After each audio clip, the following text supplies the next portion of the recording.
Welcome to Cheater Confessions. Let's get started with today's story.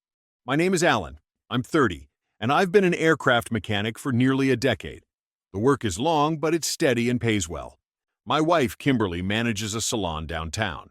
She has a sharp eye for style, always dressed like she's headed to a fashion shoot. We've been married 5 years, together for 7. I thought things were stable, maybe not perfect, but solid enough. Kimberly has always leaned toward the finer side of life. New handbags, premium dinners, little indulgences that added up. I covered most of it without complaint. I believed keeping her happy was part of keeping us strong. That was before her old college friend Serafina Doss came to stay. Serafina had the kind of personality that filled every room. She spoke like she was on a stage, loud, confident, sprinkled with those phrases you see on motivational posters. Know your worth. Never settle. Life is short. Demand more. She visited us for a long weekend, saying she wanted girl time with Kimberly. From the first night, the air felt different. At dinner, I asked about Serafina's flight. She brushed it off and looked at Kimberly instead. You know, Kimberly, women today shouldn't be carrying the weight alone. Men should step up and invest. If they don't, someone else will. She smirked, glancing my way. Kimberly didn't say much, but I noticed her nodding along. The rest of that weekend followed the same pattern. Serafina would drop pointed remarks, always circling back to relationships, money, and getting what you deserve. Kimberly laughed more at her stories than at mine. I kept quiet, listening, filing it away. It wasn't worth a fight, not yet. But something in the way Kimberly's eyes lingered when Serafina spoke told me this visit was planting seeds I hadn't seen before. The weekend ended, but the effect didn't. Kimberly was quieter with me, yet always on her phone with Serafina. I tried not to overthink it. We'd had quiet spells before. But 3 nights later, I stumbled onto something that cut through any doubt. We shared an old tablet that synced to Kimberly's iCloud. I used it sometimes for flight manuals. That night, I opened it to check a PDF and noticed a new audio memo sitting in her files. I tapped play, half curious, and heard Serafina's voice immediately. Kimberly, you need to reset the balance. Tell Alan you need space. Go stay somewhere else for a week. Make him think he could lose you. If he values you, he'll fight for you. If not, then maybe it's time to explore other options. Don't waste years waiting for a man to wake up. My stomach sank. There wasn't hesitation in her tone. This was a plan. And Kimberly? She hadn't stopped it. I set the tablet down, shut the screen, and waited.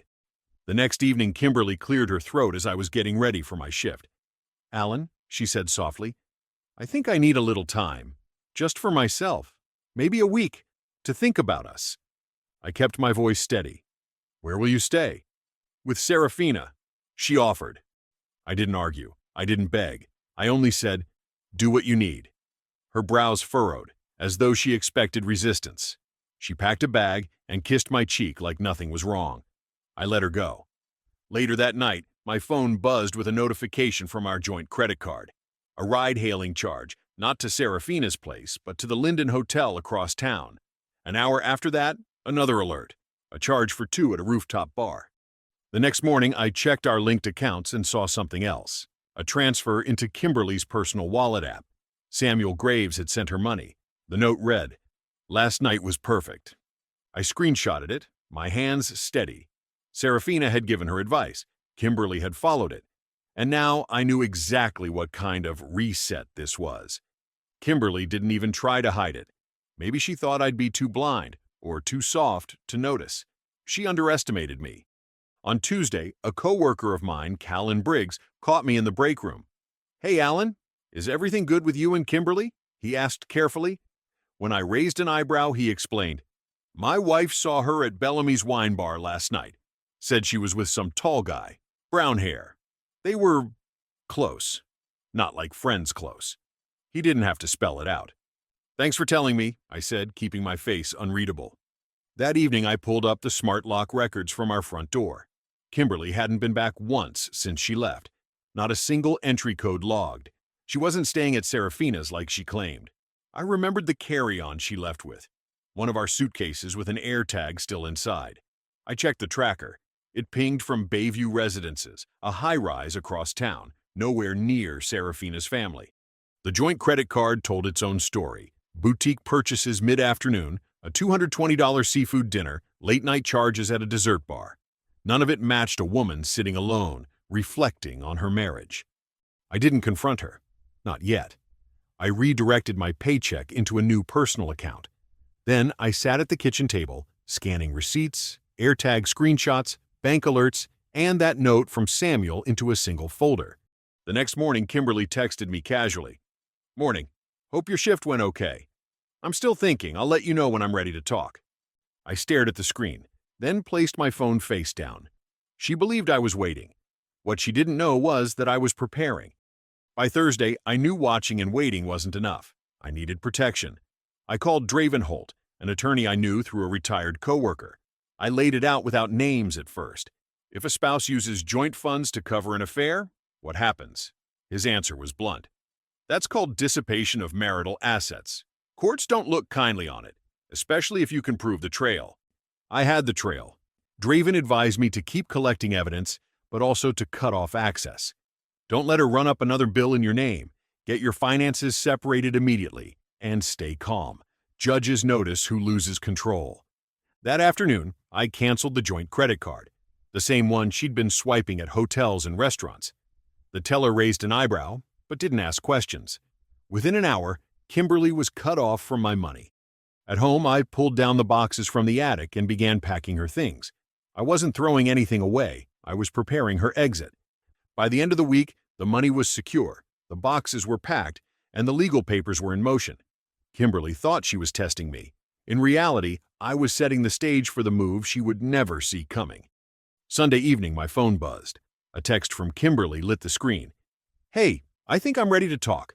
Tuesday after work?" A heart emoji followed, as if we were still just a normal couple planning dinner. I stared at it for a moment, then typed back, "Tuesday at 6 works." Nothing more. The next day, I laid out everything, clipped neatly into a folder. On top, I placed the divorce papers Draven had prepared. I left the boxes by the door.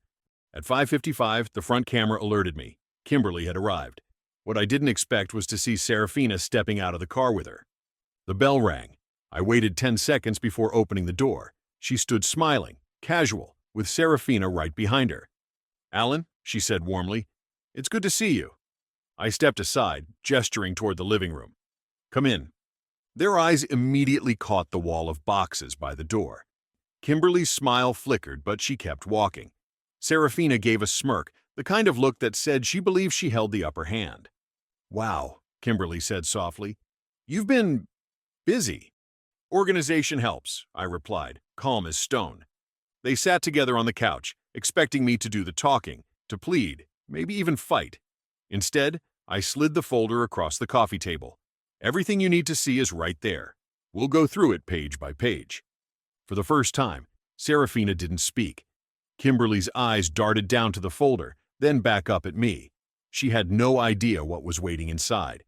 The first page showed the Linden Hotel charge, date, and time printed clearly. Her lips parted, but she didn't speak. The second page was the AirTag map, the blue dot pulsing over Bayview residences. Her eyes widened. "What is this?" she whispered. "It's where your suitcase spent the night," I said evenly. Serafina leaned forward, her tone sharp. "Alan, this is unnecessary. Kimberly needed clarity, that's all. You should be grateful she's even here to talk things through." I ignored her and flipped to the next page. Samuel's payment note. Kimberly's face drained of color. "Samuel," I said, looking directly at her, "doesn't sound like a therapist or a friend or anyone helping you reflect. He sounds like a man you've been seeing while charging the bills to our account." Kimberly's hands shook as she closed the folder. "It wasn't like that. It just happened."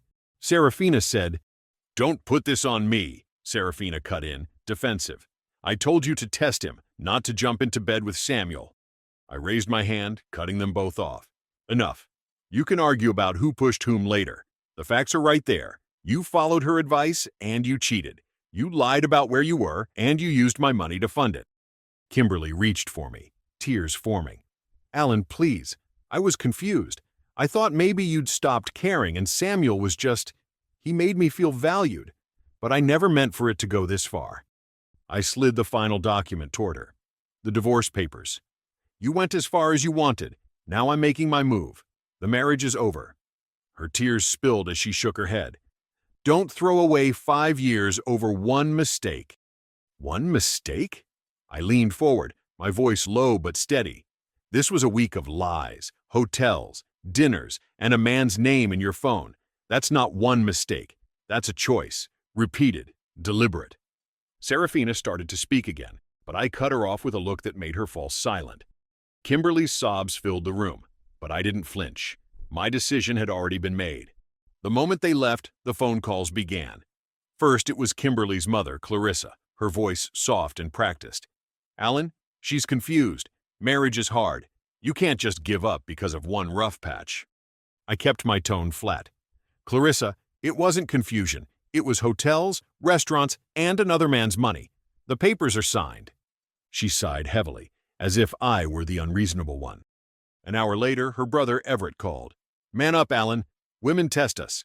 You should fight for her, not pack her boxes." "I don't fight to keep someone who already walked out," I said, then hung up. The pressure didn't stop. Aunts, cousins, even Kimberly's grandmother called, each with the same script. "Marriage takes work. Forgive her. Don't throw it all away." Every time I repeated the same line. "The documents explain everything." Then I ended the call. My sister Lucinda showed up on Wednesday night. "Don't answer the phone," she said. "Eat, sleep, and let them talk to the walls." Her bluntness was a relief. That same evening, my coworker Callan texted. "Saw a post. Serafina's already online, hinting you couldn't handle a strong woman." He attached a screenshot of her vague caption. I didn't reply. It wasn't worth the energy. At work, I focused harder than ever. Kept my hands busy so my head stayed clear. At home, the silence grew heavier, but also cleaner. No reality shows blaring, no half-hearted excuses. Kimberly and her circle thought their pressure might break me. What they didn't understand was that every message, every call, only made me more certain. The marriage wasn't wounded. It was already finished. Friday evening, Kimberly returned for the last of her things. She pulled up alone this time, no Serafina in sight. She glanced at me, eyes swollen from crying. "Alan, can we at least talk? Just us?" "There's nothing left to talk about," I said. My tone wasn't cruel, just final. She tried again. "I know I messed up. I listened to Serafina when I should have listened to you. Samuel, he doesn't mean anything. I was stupid." I didn't raise my voice. "You made choices, repeated ones. You don't erase hotels and transfers and weeks of lies with a single apology. It's done." Her lip trembled, but she nodded slowly. She lingered at the trunk, as if waiting for me to change my mind. When I didn't, she slid behind the wheel. That night, she sent one last message. "I ruined everything. I hope someday you'll forgive me." I left it unread. During the settlement, Kimberly didn't even try to fight for the house. It was mine before the marriage. She ended up in a small rental on the east side of town. No driveway, no yard, just 4 walls she could manage alone. As for Samuel, that ended quickly. Men like him enjoy the thrill, not the weight of reality. When the joint accounts were gone and the bills were hers to pay, he lost interest. Within weeks, they weren't seen together. She lost the house, the marriage, and the man she thought was better. I rehung the framed schematic of a jet engine in the living room. It wasn't decoration. It was a reminder of the work that built this home, and the discipline that would keep it standing long after she was gone. Calls from her family slowed. Draven confirmed the papers had been processed, and the separation was moving forward without issue. Serafina posted more of her cryptic quotes online, but by then, I'd stopped even glancing. On Sunday, I sat on the back steps. The same life I'd been living was still there, steady and waiting. Kimberly had followed her friend's advice and cheated. But she never expected the move I made. I chose the quiet strength of walking away. And in the end, that was louder than anything she or her friend could ever say. Thank you for watching.